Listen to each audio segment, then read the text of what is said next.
Welcome back, it's your boy LP. We're in a different little setting here. Thought this might make for good lighting, and let me know what you think down below. It's probably the old one or this one. Let me know. Also, don't forget to leave your predictions down below as well. But yeah, let's get cracking on game week 2 predictions. Boom. So the first game we're going to talk about shows Everton versus West Brom. And seeing how Everton easily I know it was 1-0 in the end, but it was never a difficult game for them against Spurs. I can see Everton just sweeping aside West Brom. I can see this being, I'm going to go with 2-0, a nice safe score. West Brom did not impress whatsoever against Leicester. And to be honest, I thought that was a very poor Leicester side. I was backing them to get a draw there. But look, the three boys in the middle for West Brom, for Everton, seem to be doing really well together. Gomez, Allen and Decore, they seem to have gelled really well. James Rodriguez is picking out a nice few passes, having a nice few shots here and there. Richarlison again just being himself. He's just an absolute torment to play against. Can you get a little bit too greedy at times, which it could be a downfall for Everton this year. Calvert-Lewin, fantastic goal on the weekend, great header. I guess there's nothing more you can really say. Yeah, you can whinge and moan, oh, he stole a couple of yards. Jesus, show me a free kick that doesn't. But yeah, no, I think Everton are going to be a little bit too strong. Not a little bit, I think they're going to be very strong and just going to sweep aside West Brom. 2-0 goals from Calvert-Lewin and James Rodriguez. Okay, so the next game is the first Premier League game we're going to see in Ellen Road in 16 years, and I can see Leeds just sweeping past Fulham. Fulham did not look up to scratch whatsoever against Arsenal. They were battered, and let's be honest, they were just dismissed. 3-0. It was not. Fulham didn't really strengthen too much. They don't really look too strong. They don't look like they have a lot of depth. I can see them being a whipping boys this year, along with West Brom, unfortunately. But I can see Leeds doing very well. And again, I have faith in Leeds. I shouldn't, because I'm a United fan, but I do really have faith in Leeds. And I think the squad, the way they play football with Bielsa is just fantastic. I reckon 2-0 Leeds, and I reckon Patrick Bamford will go, and I reckon Rodrigo will go as well. Next game we're going to be looking at, I don't really want to predict this, because unless I get the score absolutely bang on, I'm going to be nervous. I'm not going to lie. This is a game that United should win easily. It's Manchester United at home to Crystal Palace. Realistically, we should win this game comfortably, but I don't think we will. I think this is going to be a very scrappy game, very in your face kind of attitude from Palace, who by the way are coming off a great win, 1-0. Well, yeah, the goal disallowed as well, would have been a 2-0 win. Palace looked like a football team, and as of previous years they were just about surviving, and it just didn't look like a great side. Whereas this year, well, from that game alone, I know it's hard to judge the whole season on one game, but from that one game, Palace did look to be quite a good side. And again, with Eze coming in as well, I can just see them being really strong. I can see Batshuayi getting, I reckon Batshuayi get 15 goals this year, and I think Zaha's going to get about 10 goals this year.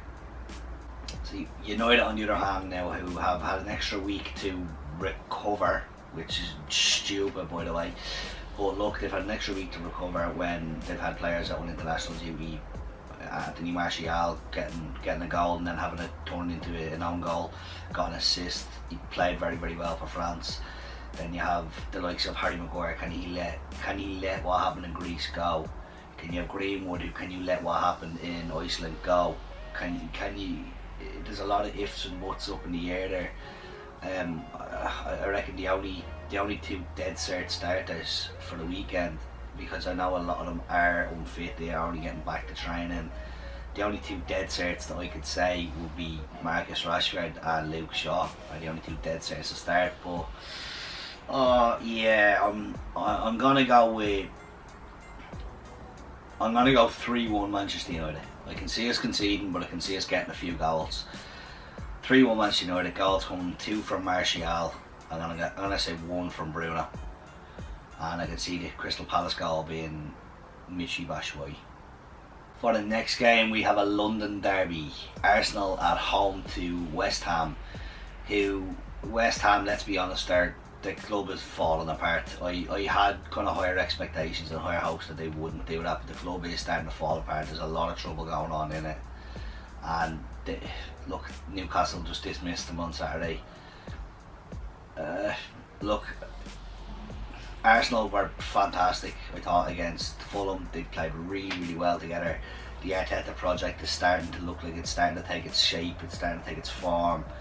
And I do personally believe that Arteta will be Arsenal's next long-term manager. But with that being said, I feel like this is just going to be another walk in the park for Arsenal. I think it's going to be a 2-0 win for Arsenal. I can see goals from Aubameyang, and I can see Aubameyang brace. There we go. So the early game of Sunday is Southampton at home to Tottenham Hotspur. And you don't need me to tell you that these two teams majorly disappointed last week. They just did not perform. They were not great. Look, Spurs didn't show up against Everton, and Southampton barely showed up against Crystal Palace. Look, I think this game, honestly, I think it has a draw written all over it. Realistically, Spurs should be out and dominating this game with how badly that Southampton played. And then again, Southampton should be going to dominate this game with how badly Spurs played. I can see this being just literally a clash, and it's going to be a 1-1 draw. Neither team showing any promise. Neither team showing like they were the complete package. Just going through the motions. I can say 1-1. Goals from Heung-min Son and a goal from Danny Ings. So the next game of Sunday is Newcastle at home to Brighton. And like I said, I've actually been praising Newcastle. I thought they were playing excellent on Saturday.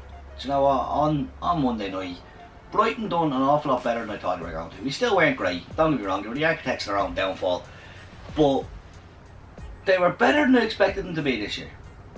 And just plain simply, I thought that Potter was just going to do the same thing he always does. But I don't know, there was something different about them against Chelsea.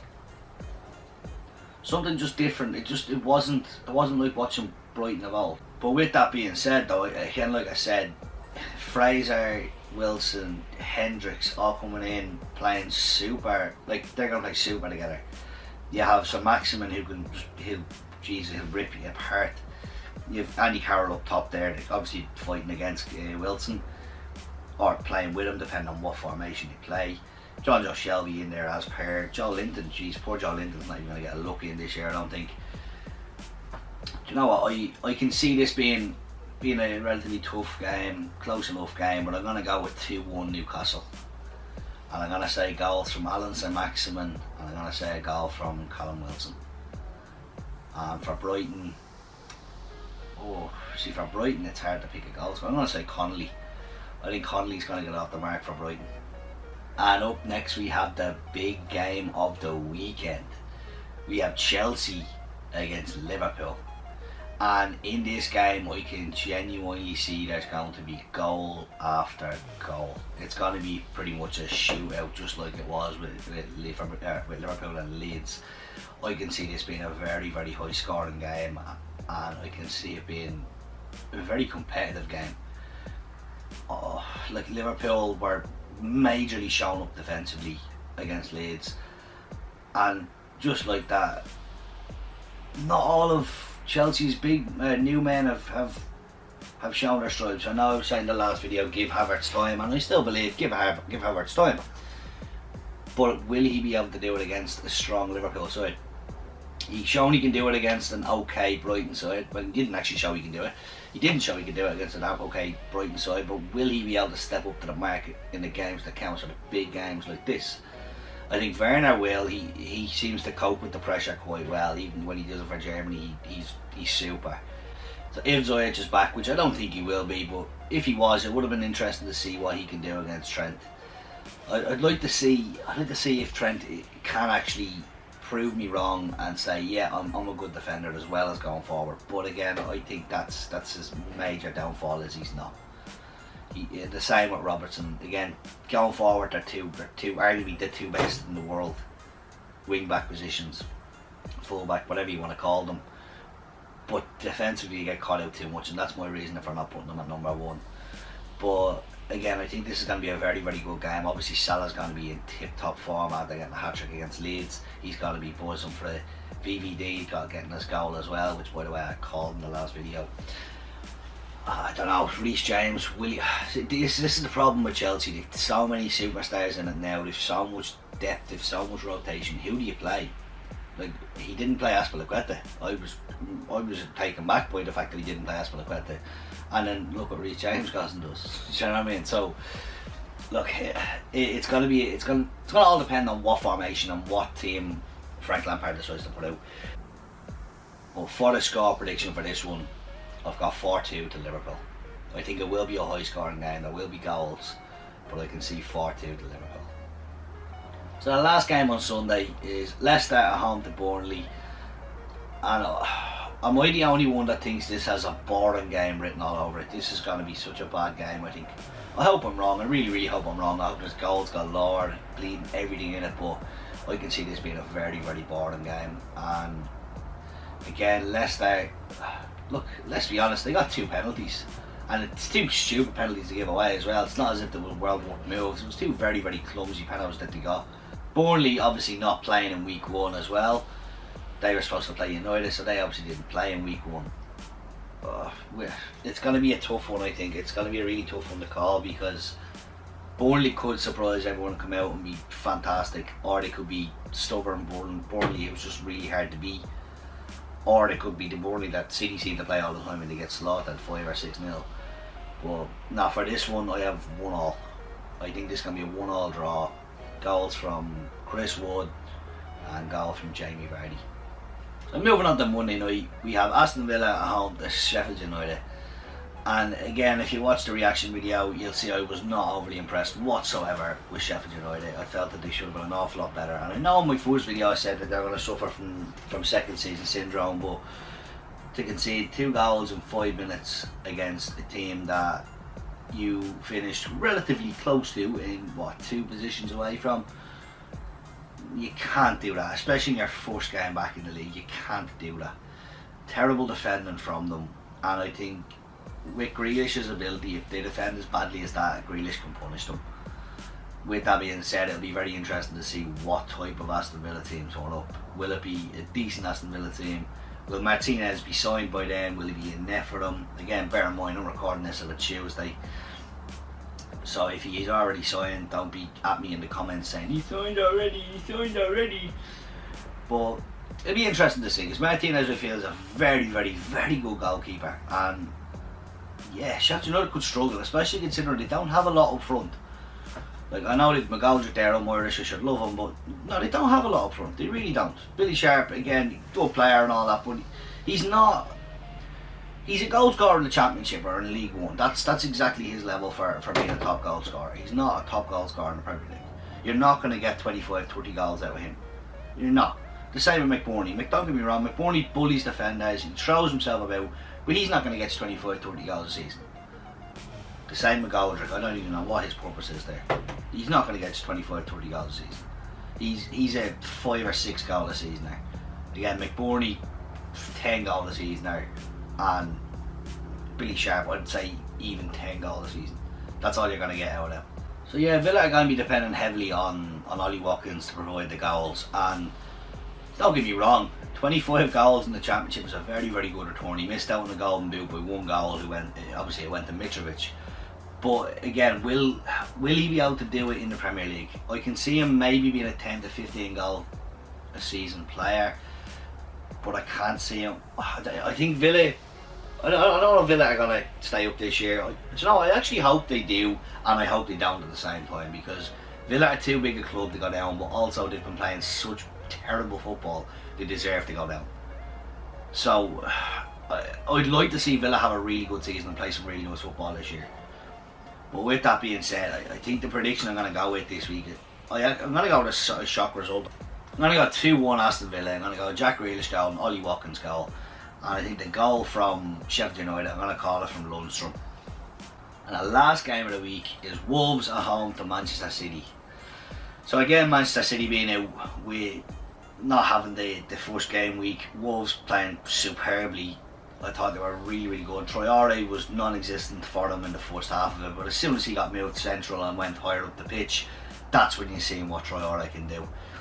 And as much as I think City are an incredible team, they will need to limit what Wolves are allowed to do with the ball in order to be successful in this game. And don't get me wrong, I think Pep will find a way to do that. City, again, we can't really talk too much about them because we haven't actually seen them playing, but there hasn't been too much news. It'd be interesting to see if Fernand Torres starts, be interesting to see if Nate Naki starts, or what way he's going to set up, obviously with no Silva there. Is he going to bring Bernard Silva, is he going to bring in Phil Foden, what way is he going to set up?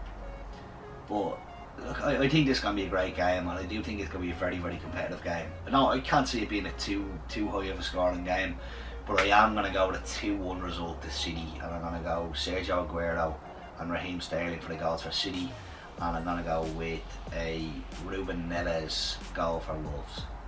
So with that being said, make sure you put your predictions in the pinned comment below. I will be picking one of you out to do a game against, so for my reaction video I'll be picking one of the comments in there to do a comparison to see who won, me or the comment section. The comment section are currently 1-0 up, which is poison, but look, I'm 1-0 down, I can still recover, still early days. With that being said though, make sure to hit the like button, the subscribe button, and this ding bell over here. Give it a little ding ding ding ding ding. Peace.